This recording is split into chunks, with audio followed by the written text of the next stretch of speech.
नरेंद्र दामोदर दास मोदी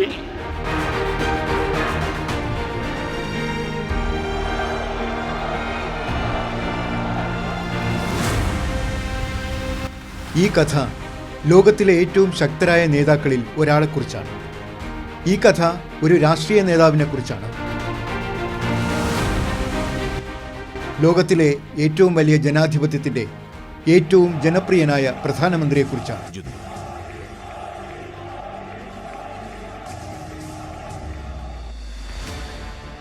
130 കോടി രാജ്യവാസികളുടെ ജീവിതം മികച്ചതാക്കാനും മാനവികതയെ സേവിക്കാനും തീരുമാനിച്ച ആ വ്യക്തിത്വത്തെക്കുറിച്ചാണ് ഇന്ന് സംസാരിക്കുന്നത്. मैं नरेंद्र दामोदर दास मोदी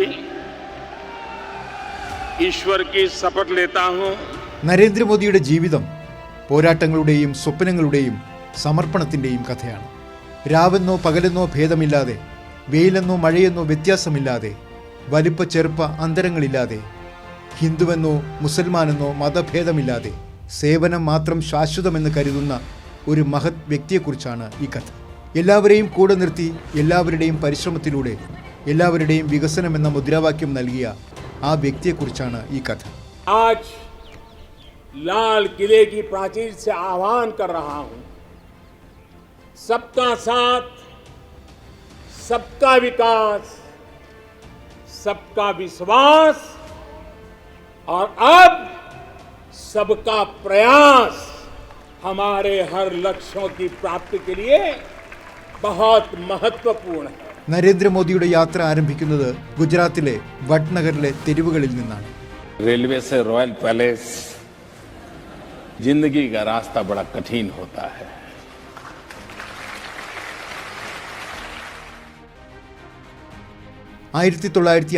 സെപ്റ്റംബർ 17 ദാമോദർ ദാസ് മോദിയുടെയും ഹീരാഭായിയുടെയും മൂന്നാമത്തെ കുട്ടിയായി നരേന്ദ്രമോദി ജനിച്ചു. ആദ്യകാല ജീവിതം കടുത്ത ദാരിദ്ര്യത്തിലായിരുന്നു. माता जी है, 90 साल से भी ज्यादा उम्र है. जब हम छोटे थे तो हमारा गुजारा करने के लिए वे अड़ोस पड़ोस के घरों में बर्तन साफ करना, पानी भरना,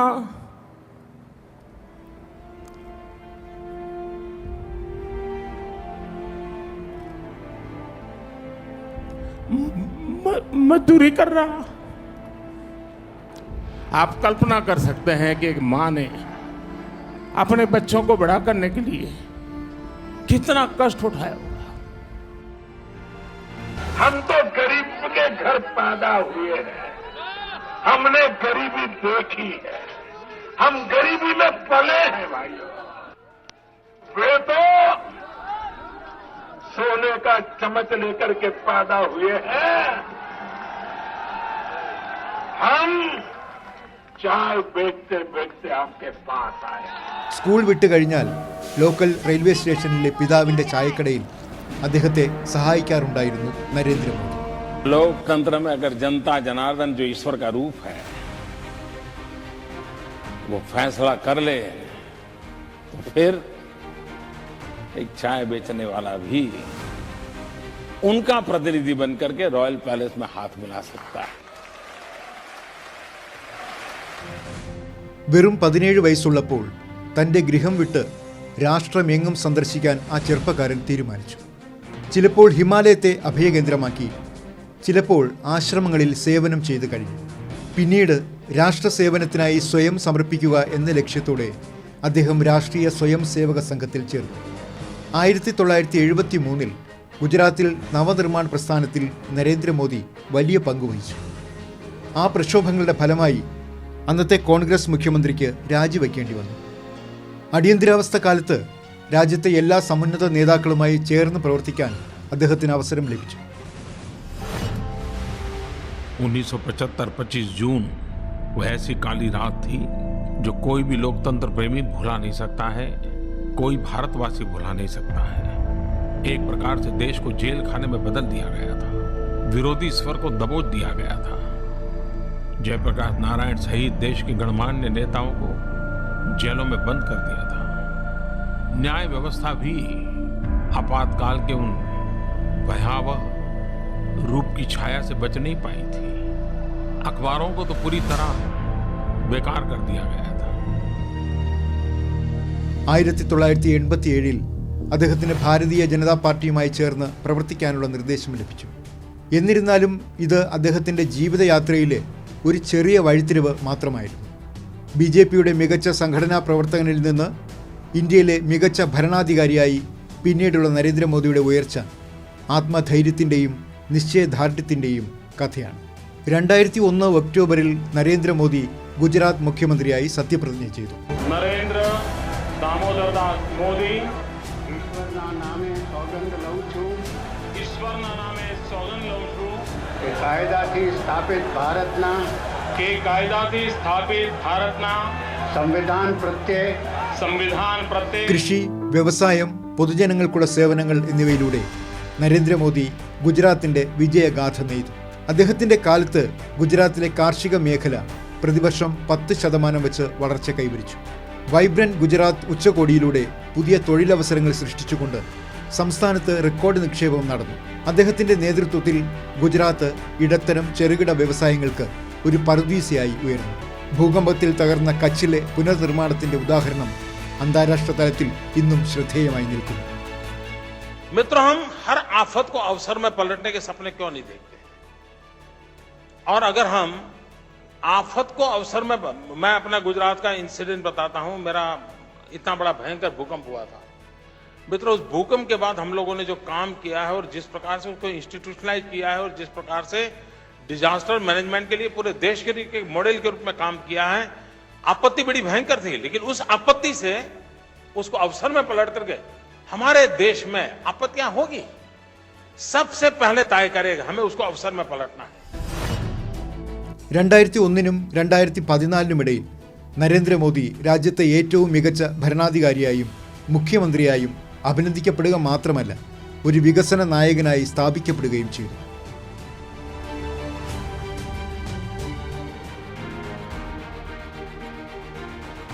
2014-ലെ പൊതു തെരഞ്ഞെടുപ്പിന് തൊട്ടുമുൻപ് രാജ്യം ഒരു വികസന നായകനെ തേടുകയായിരുന്നു. അഴിമതിക്കെതിരെ നിലകൊള്ളുന്ന ഒരു ഭരണാധികാരിക്ക് വേണ്ടിയായിരുന്നു ആ അന്വേഷണം.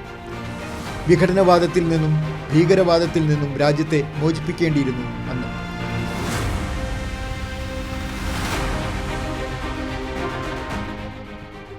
നരേന്ദ്രമോദിയെ BJP പ്രധാനമന്ത്രി സ്ഥാനാർത്ഥിയാക്കി. വികസനത്തിന്റെ ഗുജറാത്ത് മാതൃക മുഴുവൻ രാജ്യത്തിന്റെയും മുന്നിലുണ്ടായിരുന്നു. इस बार के चुनाव में एनडीए 300 से ज्यादा सीट पाएगी और स्पष्ट बहुमत के साथ भारतीय जनता पार्टी के नेतृत्व में एनडीए की सरकार होगी और श्री नरेंद्र मोदी देश के अगले प्रधानमंत्री होंगे.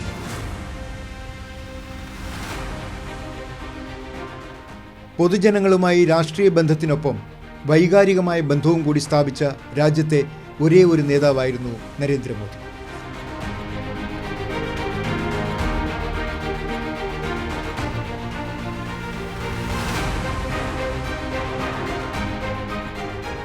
ये मेरा सौभाग्य है कि मैं हिंदुस्तान से 400 के अधिक जिलों में रात्रि मुकाम करने का मुझे सौभाग्य मिला है, लोगों से मिलने का सौभाग्य मिला है. तो मेरी ज़िंदगी तो एक मजदूर की ज़िंदगी है. मैं मजदूर की तरह ही जिया हूँ. जब तक ये शरीर मदद करें, मजदूर की तरह ही जीना है. और हिंदुस्तान का मजदूर नंबर 1 कहलाने का मुझे आनंद होगा. 2014-ലെ തിരഞ്ഞെടുപ്പ് ഫലങ്ങൾ ഈ വസ്തുത സാക്ഷ്യപ്പെടുത്തുന്നു. ഈ ഫലങ്ങൾ രാജ്യത്തെ ഏറ്റവും ജനപ്രിയനായ നേതാവായി നരേന്ദ്രമോദിയെ സ്ഥാപിക്കുക മാത്രമല്ല, 3 പതിറ്റാണ്ടിന് ശേഷം ആദ്യമായി ഒരു പാർട്ടിക്ക് കേവല ഭൂരിപക്ഷം നേടാനും അത് കോൺഗ്രസിതരമാകാനും കാരണമായി.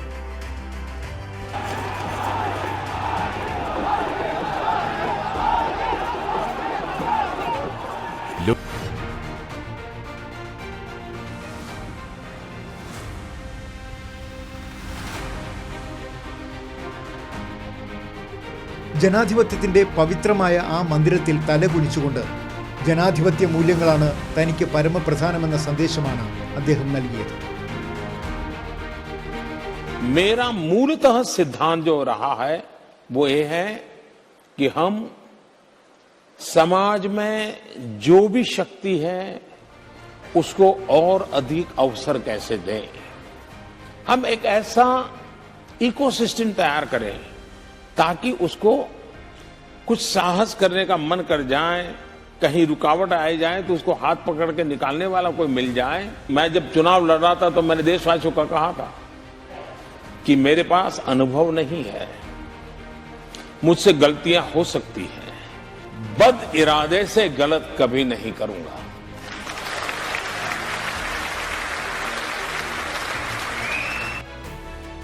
പതിവ് രീതികളിൽ നിന്ന് പുറത്തു കടക്കാനും സമൂഹത്തിൽ ഒരു മാറ്റം കൊണ്ടുവരാനും അദ്ദേഹം ആഗ്രഹിച്ചു. സ്ത്രീകളാകട്ടെ, ദരിദ്രരാകട്ടെ, കർഷകരാകട്ടെ, യുവാക്കളാകട്ടെ, എല്ലാവരുടെയും ക്ഷേമത്തിനായി ഇടർച്ചയില്ലാതെ, ഇടതടവില്ലാതെ തീരുമാനങ്ങൾ ഒന്നിനു പിറകെ ഒന്നായി അദ്ദേഹം എടുക്കുന്നു. ആ തീരുമാനങ്ങൾ ഭാവി ഇന്ത്യയുടെ ശക്തമായ അടിത്തറയായി മാറുന്നു. കർഷകർക്കായി കാർഷിക നിയമങ്ങൾ ഉണ്ടാക്കുന്നതിനും അവരുടെ വരുമാനം ഇരട്ടിയാക്കുന്നതിനും പ്രധാനമന്ത്രിയുടെ പ്രതിബദ്ധത താരതമ്യങ്ങൾക്ക് അപ്പുറമാണ്. ഇതിനാവശ്യമായ എല്ലാ നടപടികളും അദ്ദേഹം സ്വീകരിക്കുന്നു. किसान को आधुनिक सुविधाएं देना, छोटे किसानों को संगठित करके उनको बड़ी ताकत बनाना, किसानों की आय बढ़ाने के प्रयास निरंतर जारी है. മോദി സർക്കാർ നിരന്തരം ആക്ഷൻ മോഡലിൽ കാണപ്പെട്ടു. ആത്മാർത്ഥമായി പരിശ്രമിച്ചാൽ നിലവിലുള്ള വ്യവസ്ഥയിൽ തന്നെ വലിയ ലക്ഷ്യങ്ങൾ പൂർത്തീകരിക്കാൻ കഴിയുമെന്ന് 24/7 തൊഴിൽ സംസ്കാരമുള്ള കഠിനാധ്വാനിയായ ആ ഹാർഡ് ടാസ്ക് മാസ്റ്റർ തെളിയിച്ചു.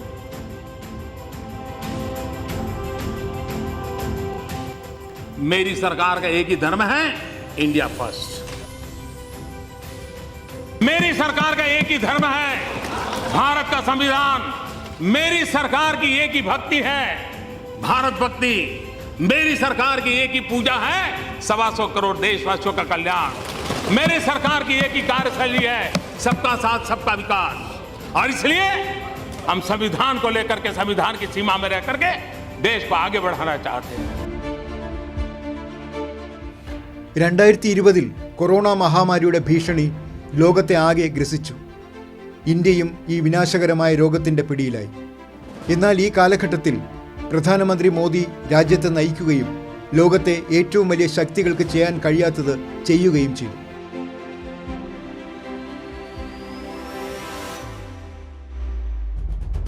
ശരിയായ സമയത്ത് ലോക്ക്ഡൗൺ തീരുമാനിച്ചതിന് ശേഷം എല്ലാ ആരോഗ്യ സൗകര്യങ്ങളിലൂടെയും ഓരോ പൗരനെയും കോവിഡിൽ നിന്ന് രക്ഷിക്കാൻ പ്രധാനമന്ത്രി കാണിച്ച പ്രതിജ്ഞാബദ്ധതയെ ലോകം മുഴുവൻ അഭിനന്ദിച്ചു.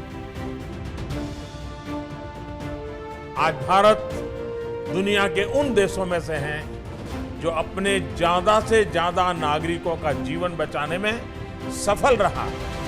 जिस देश में विश्व की 18% आबादी रहती है, उस देश ने कोरोना पर प्रभावी नियंत्रण करके पूरी दुनिया को, मानवता को बड़ी त्रासदी से भी बचाया है.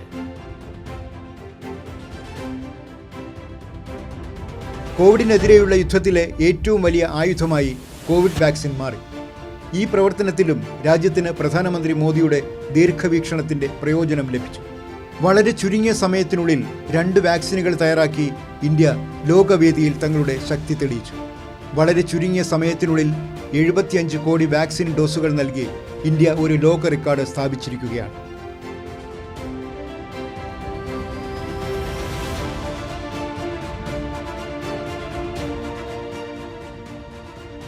ഏഴു വർഷത്തിനുള്ളിൽ 150-ലധികം പ്രോഗ്രാമുകളും സ്കീമുകളും യാഥാർത്ഥ്യമായി.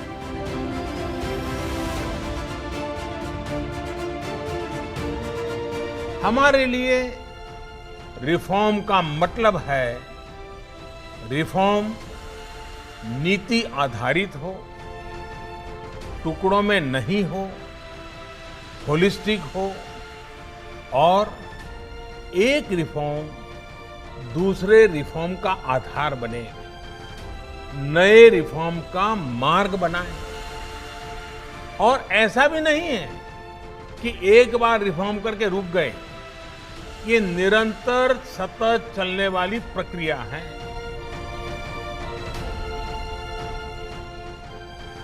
2019 പൊതു തെരഞ്ഞെടുപ്പിൽ നരേന്ദ്രമോദിയുടെ നേതൃത്വത്തിൽ BJPക്കും NDAയ്ക്കും മുമ്പത്തേക്കാൾ വലിയ വിജയം പ്രാപ്തമായി. ഇതിന് ഏറ്റവും വലിയ കാരണം സബ്കാ സാത്ത് സബ്കാ വികാസ് സബ്കാ വിശ്വാസ് എന്ന മന്ത്രമായിരുന്നു. मत बैंक की राजनीति से ऊपर उठकर देश के लिए फैसला करने का जिगर चाहिए था और वो जिगर हमारे प्रधानमंत्री नरेंद्र मोदी. ആർട്ടിക്കിൾ 370 നീക്കം ചെയ്യാൻ പാർലമെന്റ് ഇങ്ങനെ തീരുമാനമെടുക്കുന്നതിന് മുൻപ് വരെ ഇത്തരമൊരു നടപടി രാജ്യത്തിന്റെ നേതൃത്വം കൈക്കൊള്ളുമെന്ന് സങ്കല്പിക്കാൻ കൂടി സാധ്യമായിരുന്നില്ല. आर्टिकल 370 और 35A ने जम्मू कश्मीर को अलगाववाद, आतंकवाद, परिवारवाद और व्यवस्थाओं में बड़े पैमाने पर फैले भ्रष्टाचार के अलावा कुछ नहीं दिया. തന്റെ രണ്ടാം ഭരണ കാലയളവിൽ ഈ കഠിനമായ തീരുമാനം നടപ്പാക്കിയ രീതിയും ആശങ്കകൾ അകറ്റിയ സമീപനവും കണ്ടപ്പോൾ രാജ്യം ഒന്നുറപ്പിച്ചു: മോദി ഉണ്ടെങ്കിൽ എന്തും സാധ്യമാണ്.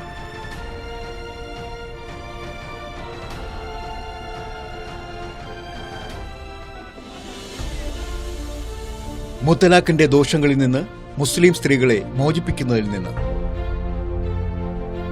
मेरी मुसलमान बहन, उसका क्या गुनाह? कोई ऐसे ही टेलीफोन पर 3 तलाक बोल दे और उसकी जिंदगी तबाह हो जाए?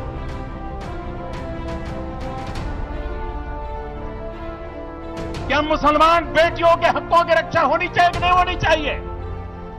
क्या मुसलमान माताओं बहनों को रक्षा मिलनी चाहिए कि नहीं मिलनी चाहिए? क्या मुसलमान बहनों को समानता का अधिकार मिलना चाहिए कि नहीं मिलना चाहिए? ജമ്മു കാശ്മീരിനെ സംബന്ധിച്ച 35A പോലുള്ള തീരുമാനങ്ങളോടെ മോദി സർക്കാരിന്റെ രണ്ടാം കാലാവധിക്ക് തുടക്കം കുറിച്ചു.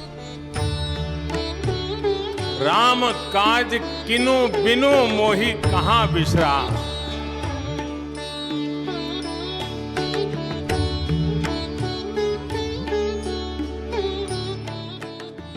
അതുപോലെ രാമജന്മഭൂമി തർക്കത്തിന്റെ സമാധാനപരമായ പരിഹാരം കേവലം ഒരു തർക്കത്തിനുള്ള പരിഹാരം മാത്രമല്ല, ഇന്ത്യയുടെ മികച്ച ഭാവിയുടെ ഒരു പ്രധാന ഘടകവുമായി മാറിയിരിക്കുന്നു.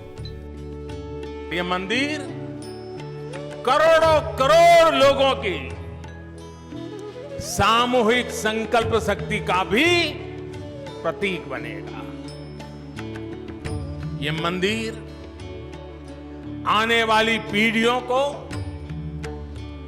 आस्था, श्रद्धा और संकल्प की प्रेरणा देता रहेगा. തീവ്രവാദത്തിനെതിരായ ശക്തമായ ആക്രമണമായാലും നക്സലിസത്തെ അടിച്ചമർത്തിയ രീതിയായാലും കഴിഞ്ഞ 3-4 ദശകങ്ങളെക്കാൾ കൂടുതൽ പ്രവർത്തനങ്ങൾ ഈ രംഗത്ത് കഴിഞ്ഞ 6 വർഷത്തിനിടെ നടന്നിട്ടുണ്ട്. ഇതുമാത്രമല്ല, സർജിക്കൽ സ്ട്രൈക്കുകളിലൂടെയും അതിർത്തിയിലെ ഭീകരകേന്ദ്രങ്ങളിൽ നടത്തിയ വ്യോമാക്രമണങ്ങളിലൂടെയും ഒരു സാഹചര്യത്തിലും ഭീകരത അനുവദിക്കില്ല എന്ന ശക്തമായ സന്ദേശം ഇന്ത്യ നൽകി. जब कोई टेररिज्म एक्सपोर्ट करने का उद्योग बना करके बैठा हो, मेरे देश के निर्दोष नागरिकों को मौत के घाट उतार दिया जाता हो, युद्ध लड़ने की ताकत नहीं है, पीठ पर वार करने के प्रयास होते हो, तो ये मोदी है उसी भाषा में जवाब देना जानता है. കൂടാതെ ലഡാക്കിലെ നമ്മുടെ വടക്കൻ അതിർത്തിയിൽ ചൈനീസ് സൈനികർ ദുസ്സാഹസത്തിന് മുതിർന്നപ്പോൾ ഇന്ത്യയിലേക്ക് കണ്ണുവച്ചാൽ വലിയ വില കൊടുക്കേണ്ടി വരുമെന്ന് രാജ്യത്തെ സൈനികർ അവർക്ക് തക്കതായ മറുപടി നൽകി. जिनके सिंहनाद से सहमी, जिनके सिंहनाद से सहमी धरती रही अभी तक डोल. कलम आज उनकी जय बोल, कलम आज उनकी जय बोल. भारत माता की, भारत माता की, वंदे वंदे.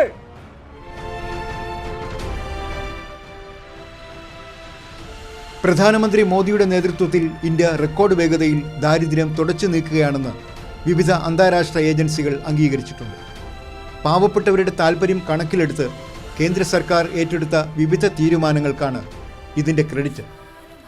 ഇന്ന് ലോകത്തിലെ ഏറ്റവും വലിയ ആരോഗ്യ പരിപാലന പദ്ധതിയായ ആയുഷ്മാൻ ഭാരത് നമ്മുടെ രാജ്യമാണ് നയിക്കുന്നത്.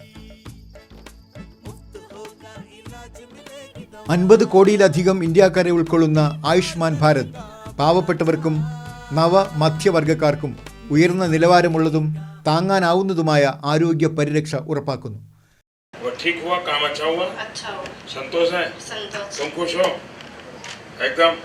पढ़ाई करोगे, खेलोगे, बहुत खेलोगे, हैं?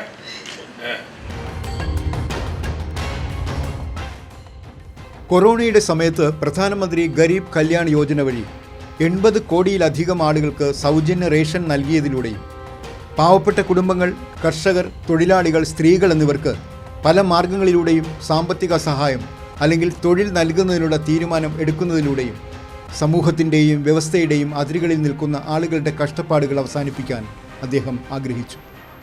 आखिरकार सरकार किसके लिए? मैं स्पष्ट मानता हूं कि सरकार वो हो जो गरीबों के लिए सोचे, सरकार वो हो जो गरीबों को सुने, सरकार वो हो जो गरीबों के लिए जिए.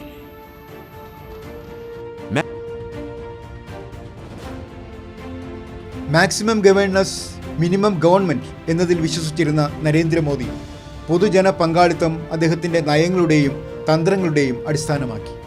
2014 ഓഗസ്റ്റ് 15 സ്വാതന്ത്ര്യദിന പ്രസംഗത്തിൽ ആദ്യമായി ചെങ്കോട്ടയുടെ ചരിത്രപ്രധാനമായ കോട്ടകളിൽ നിന്ന് ശുചിത്വത്തെക്കുറിച്ച് സംസാരിച്ചത് മറ്റാരുമല്ല, ഇന്ത്യയുടെ പ്രധാനമന്ത്രിയാണ്.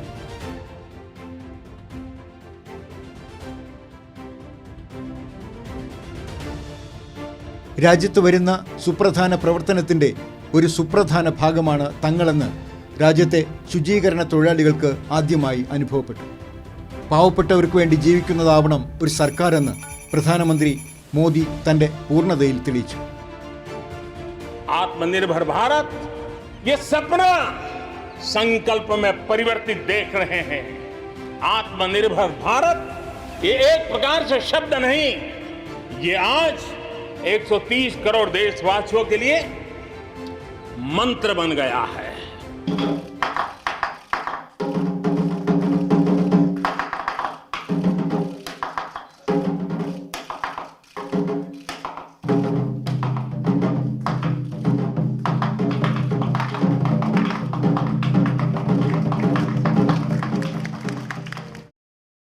നരേന്ദ്രമോദിയുടെ വിദേശ നയത്തിലെ പുതിയ ചുവടുവയ്പ്പുകൾ വഴി ലോകത്തിലെ ഏറ്റവും വലിയ ജനാധിപത്യത്തിന്റെ യഥാർത്ഥ സാധ്യതയും പങ്കും തിരിച്ചറിയപ്പെട്ടു. आंख झुका कर भी मत जियो, आंख दिखा कर भी जीने के सपने मत देखो. हमारी कोशिश होनी चाहिए आंख मिला करके देखो, आंख से आंख मिला करके देखो. आप में इतना हौसला होना चाहिए और 125 करोड़ देशवासियों का अगर आपके पीछे बल है और दुनिया की एक महाशक्ति बनने की संभावना पड़ी है, तो उस भारत को डरे मरे घबराए हुए जीने की क्या जरूरत है? ഐക്യരാഷ്ട്രസഭയിൽ കഴിഞ്ഞ കുറേ വർഷങ്ങളായി മറ്റൊരു പ്രമേയത്തിനും ലഭിക്കാത്ത പിന്തുണയാണ് അന്താരാഷ്ട്ര യോഗാ ദിനം ആഘോഷിക്കാനുള്ള നരേന്ദ്രമോദിയുടെ അഭ്യർത്ഥനയ്ക്ക് ലഭിച്ചത്. आज विश्व मंच पर भारत की बात सुनी जाती है. इस विषय में भारत क्या सोचेगा, ये आज दुनिया को पहले सोचना पड़ता है. നരേന്ദ്രമോദിയെ സൗദി അറേബ്യ തങ്ങളുടെ പരമോന്നത സിവിലിയൻ ബഹുമതിയായ കിങ് അബ്ദുൽ അസീസ് സാഷ് നൽകി ആദരിച്ചു.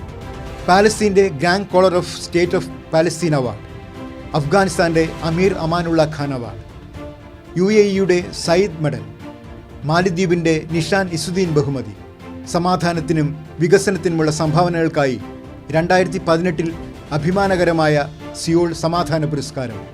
ഇങ്ങനെ പ്രധാനമന്ത്രി മോദിക്ക് നിരവധി അന്താരാഷ്ട്ര അംഗീകാരങ്ങളാണ് ലഭിച്ചത്. വഡ്നഗറിൽ നിന്ന് വിശ്വവേദിയിലേക്കുള്ള യാത്ര അങ്ങനെയാണ്.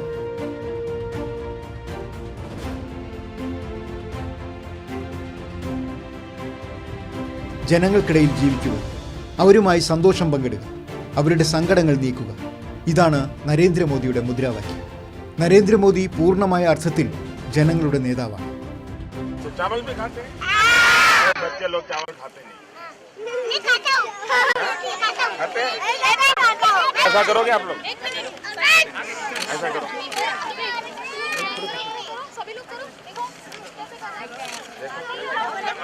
दो हाथ से नहीं, एक ही हाथ से करो। ഇതിൻ്റെ എല്ലാം ഇടയിൽ സ്പോർട്സിനോടും കായിക താരങ്ങളോടുമുള്ള സ്നേഹവും പ്രോത്സാഹനവും അദ്ദേഹത്തിൻ്റെ ഒരു ശീലമായി തന്നെ തുടർന്നു. मित्र के रूप में सुला देता हूँ, विजय तुम्हारे सर पे नहीं चढ़ता, पराजय तुम्हारे मन में नहीं बैठता. ടോക്കിയോ ഒളിമ്പിക്സ് ആകട്ടെ അല്ലെങ്കിൽ പാരാലിമ്പിക്സ് ആകട്ടെ, ഗെയിമുകളിൽ പങ്കെടുക്കുന്ന എല്ലാ കളിക്കാരെയും പ്രധാനമന്ത്രി പ്രോത്സാഹിപ്പിച്ച രീതി അതിൻ്റെ മുഖമുദ്ര മുൻപൊരിക്കലും ദൃശ്യമായ ഒന്നല്ല. मेरा घर वाला तो मतलब गांव वाला पूरा जश्न मना रही है. मैं ओलंपिक गए हैं वो खुशी नहीं, हम आपसे मिलने आ रही है वो खुशी से पूरा गांव वाला जश्न मना रही है. മെഡലുകൾ നേടിയ ശേഷം കായിക താരങ്ങളുമായി ഫോണിൽ സംസാരിക്കുന്നത് കളിക്കാരുടെ ഹൃദയത്തിൽ സ്പർശിക്കുന്നത് പോലെയായിരുന്നു. Sir thank you so much. आप लोग रोना बंद कीजिए. मेरे तक आवाज आ रही है. देखिए, देश आज आपका पर गर्व कर रहा है. बिल्कुल निराश नहीं होना है.